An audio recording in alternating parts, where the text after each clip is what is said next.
Hi everybody, welcome back to the Daddy Show. I'm here again working on the 2013 Nissan Altima 3.5 SL. And today I'm going to talk about a issue with what I thought was the fuel pump. So if you have any issues with the car turning over but not starting, stay tuned.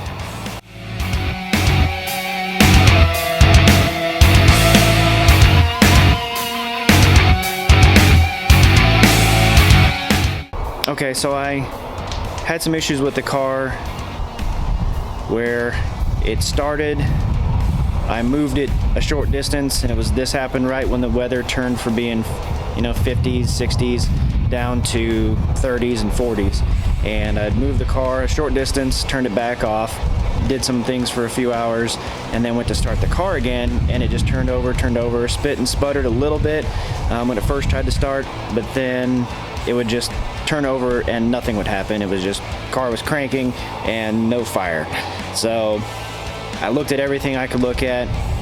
I knew I was getting spark. I know I have fairly new spark plugs in there. I know all my coil packs aren't going to go bad all at once, so I knew that wasn't the issue. And the fact that it would sputter told me it's getting spark, just something weird's going on. So I thought it was fuel.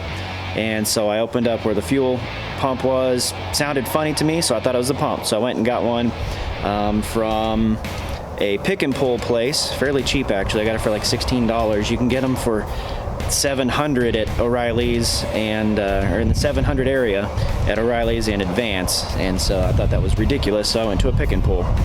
So luckily for me, before changing out the fuel pump, a guy that I know that knows a lot about Nissans called me and he said, hey, don't change the fuel pump yet, I have something you need to try. And I did it and it worked. So it wasn't the fuel pump. So if you have troubles with the weather turning off cold and having to start the car and it won't start, won't fire, then this might help you out. All right, so as I was saying, if the car turns over, spits and sputters a little bit, but then just turns over and doesn't fire, then what the issue is, most likely, is actually that the car gets stuck in a cold start mode and then continuously floods the engine and it never comes out of that mode. So what you have to do is, while it's cranking over, push the accelerator down about halfway. It'll spit and sputter a little bit. It might fire, it may not. Mine didn't. So I pushed the pedal down all the way and then it started to really spit and sputter. By the time I got to that point, the start cycle was over, so the car quit cranking. Since it's a push button, obviously you can't just hold down like on a key like you used to be able to make it turn over as much as you need. So it went through its start cycle, so I did another start cycle. This time, as soon as it started to turn over, I pushed the pedal all the way, pushed the accelerator all the way to the floor. And then it really spit and sputtered a few times and then fired right up. And some blue and black smoke came out the tailpipe. That's perfectly normal. That's the engine basically firing all that extra fuel. And yeah, after that it ran great. So that was the fix.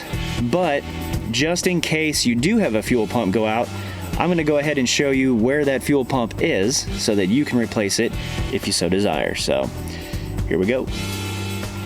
Okay, so we're looking in at the seat here, in the back seat, and the first thing you need to do to get to the fuel pump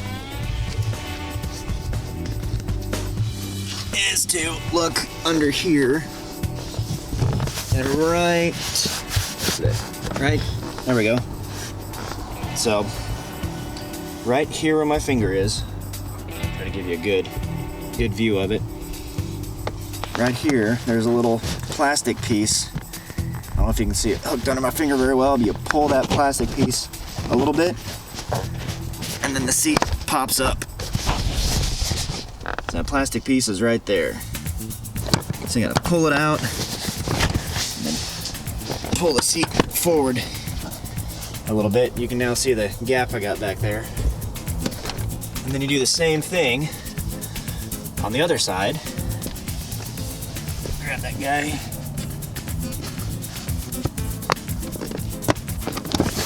Alright, there we go. And now, you have to pardon the mess, it's dirty under the seat. Now, there is a metal piece right right here. So right at this seam, straight down, actually over about 2 inches from that seam, there's a metal piece right here where my finger is. That piece hooks.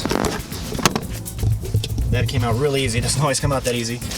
That piece hooks this metal piece here. So sometimes what you've got to do is you've got to push down here really hard and pop the seat out at the same time. Since I just had all that out, everything kind of popped out really easy for us here. And then your seat belt buckles just slide in and out of this little channel right here. They just literally just slide in and out. It's super easy. So that gets you to right here. This is the fuel pump. Super easy to get to. You just pry this up, just pull with your hands, and then you twist these. I'm gonna have to get a pair of pliers here. Twist these 4 pieces, and this piece pops up, and I will show you what it looks like on the inside here. Okay, now as you can see, I have a few tools here. I have my dead blow hammer, which isn't necessary. You can use any hammer you have handy. I've got a pair of pliers. They don't need to look like this or be this long. These just happen to be what I had handy at the moment. And then a nice, stout, thick screwdriver. You'll see where that comes into play here.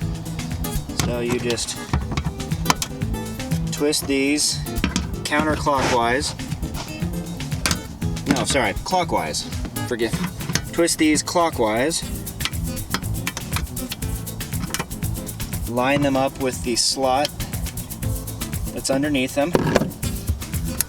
And that piece literally lifts right off. Right there is our fuel pump. Push down on this little center piece on this clip. Easier done than said. There we go. That pops off. Then you simply grab this here, this little, there's a blue piece right there. You grab that blue piece with your pliers and you pinch it, and then you can push off the hose right here. That will just slide right off as long as you keep these 2 blue pieces pinched together. I don't want to do that because fuel does come out of there. And then you will need a special tool for this guy right here that slides in and then presses on a clip on the inside, and then this whole thing is able to pop off. So I will get that tool and show you what that looks like here. Now once you get that done, get this off, then all you need to do is take this screwdriver with the mallet, put the screwdriver against these tabs right here, and pound this way. This ring right here, this ring goes all the way around the outside. This ring will twist, and you will see that there's a slot right here. Once this slot turns far enough to where it lines up with this guy, all these slots will line up at the same time with these pieces, and you'll be able to pop that ring off. And actually there is some spring-loaded action to the pump, and it will actually push itself up once you get those lined up. So it will actually pop up for you. You'll know you've got it twisted far enough. You just pull this ring up, move these hoses slightly out of the way, and the pump comes up, straight up, twists this way, and then out. And I will show you what one of these pumps looks like when it's out of the tank as well. Okay, now here's what that tool, special tool, looks like. The nose, the snout right here.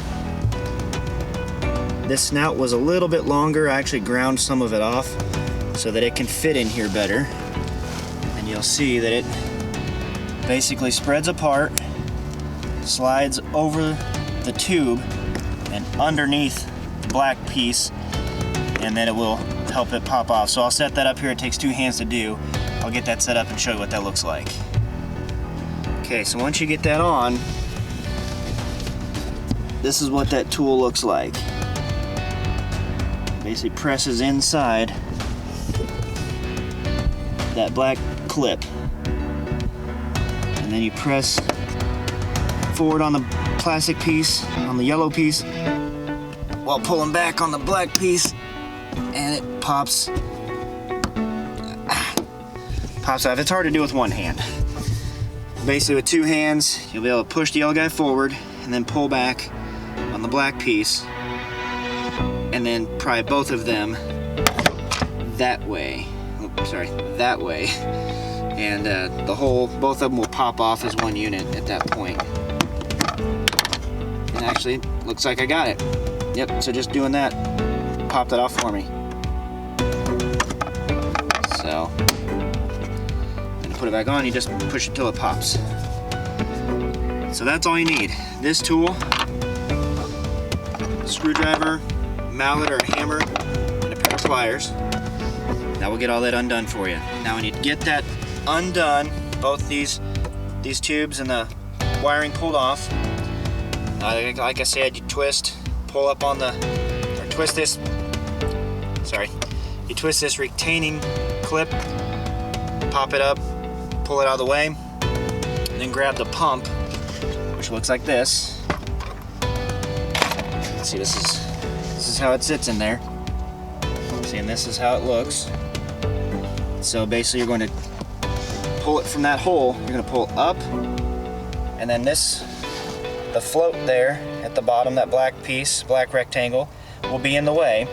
So you'll pull it up till you feel it giving some pressure, and then you basically turn this way and pull it up out of that hole. And then to put it back is a lot easier because the float pulls up out of the way. So you can just put it back in, the float up, drop it down in, let that go, and then press this in, put it down in place, and then put that retaining ring back on, twist it tight, put these back on, connect your wiring,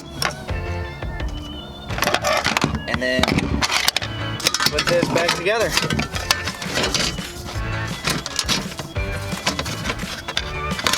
You won't have this extra little... It's hard doing this one-handed. I apologize for all this terrible camera work here. There we go. So you won't have this wire laying around. That's something I have for my stereo system. So that's aftermarket, not something you will have. So then you come back, grab these, twist them counterclockwise.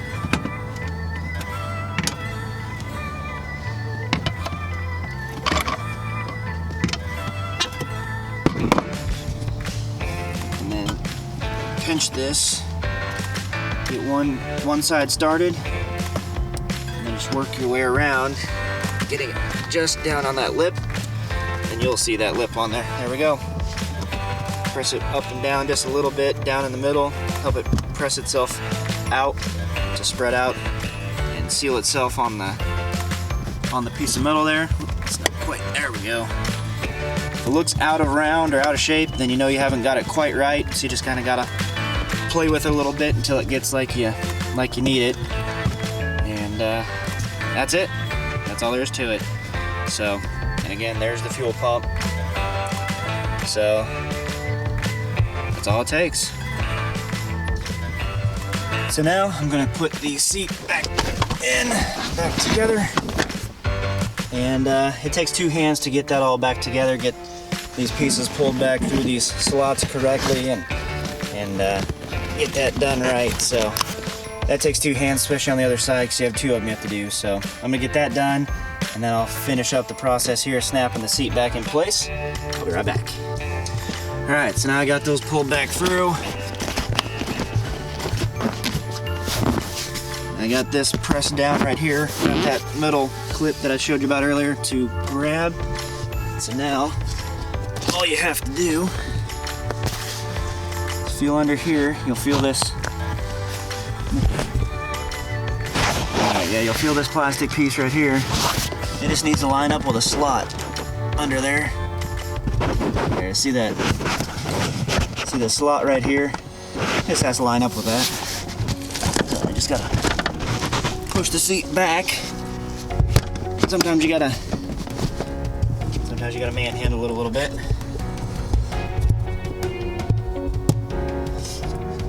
But there we we go, that's in. Grab it a little tug. It's on this side, now I'm just gonna do the other. Around to the other side. Take a look. This needs to be pulled back. And it's locked in place. There it is. So there you have it. There's a process of removing the fuel pump and putting a new one in. Very simple. And if you don't want to pay for a brand new fuel pump, I highly recommend finding some sort of a place either called like a pick and pull or U-pull or whatever they're called in your area. Go find those, pull those out yourself, and do it that way because it's very easy. Just takes a few minutes. It only took me, I think, 20 minutes to get it out of the car that I pulled that other one out of. And obviously I didn't need it, but it took me about 20 minutes to actually get it removed. So it doesn't take a whole lot of time, super easy to do, and it's a lot cheaper. Like I said, it was 16 bucks. It was $16.79, I think is what I ended up paying. So it's probably different in your area. A lot of U-pull places will have, at least here in the Midwest, they have their price list on their website. So you can go on there and see what their prices are before you even show up. So it's nice. So if you have that in your area, I highly recommend it.